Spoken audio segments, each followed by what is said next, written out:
Can you tell us a little bit about your background, where you started, where you grew up? Yeah, LA born, and I've been doing music since I was a kid. I got into production a few years ago, just screwing around on Ableton Live, and I got hooked. So on a MacBook Pro with Ableton Live, I use a few VSTs. I use Massive, and I use Vanguard, and I use Isotope's Ozone to master. Awesome. That's pretty much it. Good shit. All right. So really fast, you said you grew up in LA. Are you going out to events out here, or where are you currently staying at? What scene are you? What city are you kind of repping right now? Yeah, I'm all about LA. I love LA. I just started an event in Fullerton, but that's the first experience promoting dubstep outside of Los Angeles. Awesome. What's the name of the event in Fullerton? So far as I know, it's called Dubstep Club Night. Ooh. It's supposed to be like a spin-off of Fight Club. Okay, cool. And it's over at the Continental Room, which is in Fullerton, California. It's a lot of fun. We did it last week. It went great. Good turnout, great vibe, cheap drinks, and really good space, really good sound.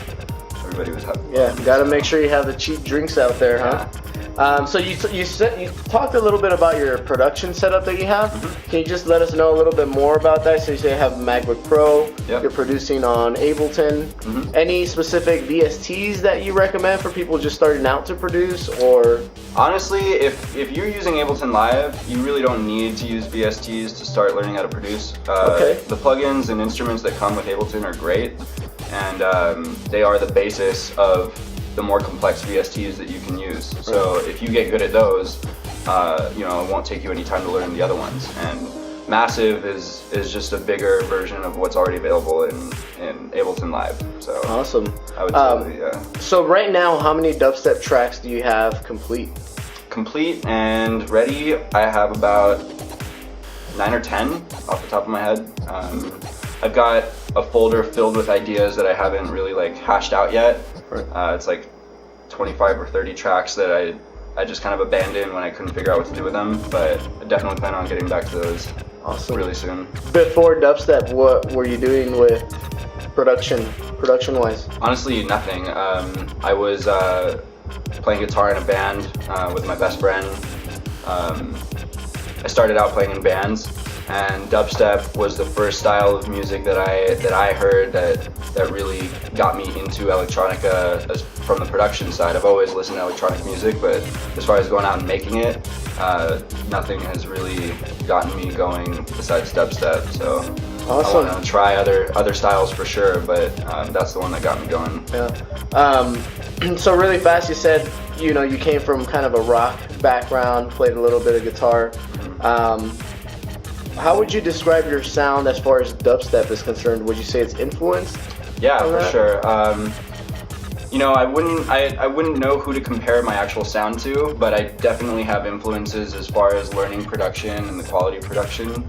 I don't know if you guys listen to some of my tracks. I think a lot of them are very different from each other, and they kind of span across multiple subgenres of dubstep.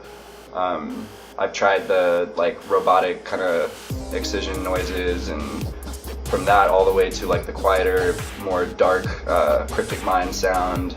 So awesome. They're all my influences, honestly. I hear something cool and I try to replicate it, and I try to expand on it, and then I try to make it my own. Right. So speaking of that, did you have any mentors starting out? Did you just kind of pick up Ableton and just trial and error, or? As far as production is concerned, I didn't really have any mentors besides YouTube and Google. Nice. I heard those guys are awesome. Yeah, they're pretty cool, and they don't charge anything for teaching you. You just have to show up.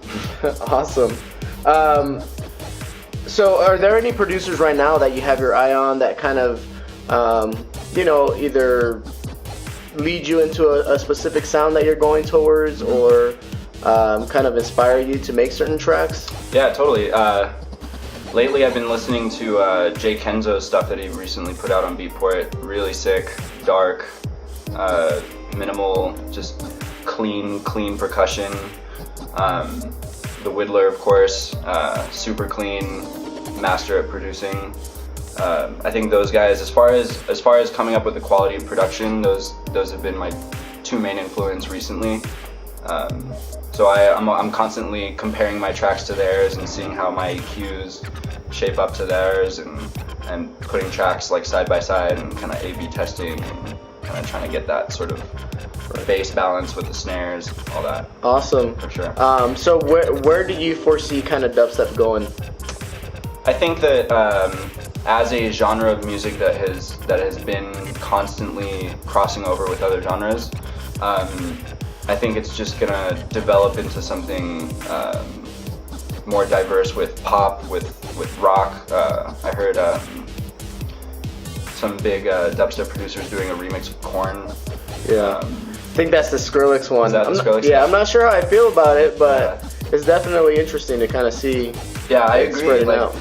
I may not necessarily like certain genres that are being crossed over with it, but I just love that it's happening because it just promotes creativity in music and mixing and matching, and that's really what music is. So Awesome. All right. Well, thank you for this quick interview. Make sure you check out. Can you just plug your website real quick? yeah, it's noelectro.com. It's noelectro.com.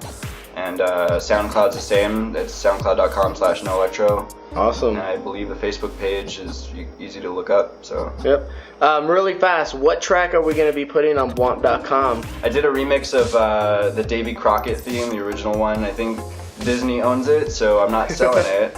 I'm just giving Awesome. it out. So that's all for you guys. Sweet. All right. Well, thank you very much. Thank you for playing on the show, and we look forward to checking you out. Thanks for having me. Peace out. Davy Crockett, king of the world.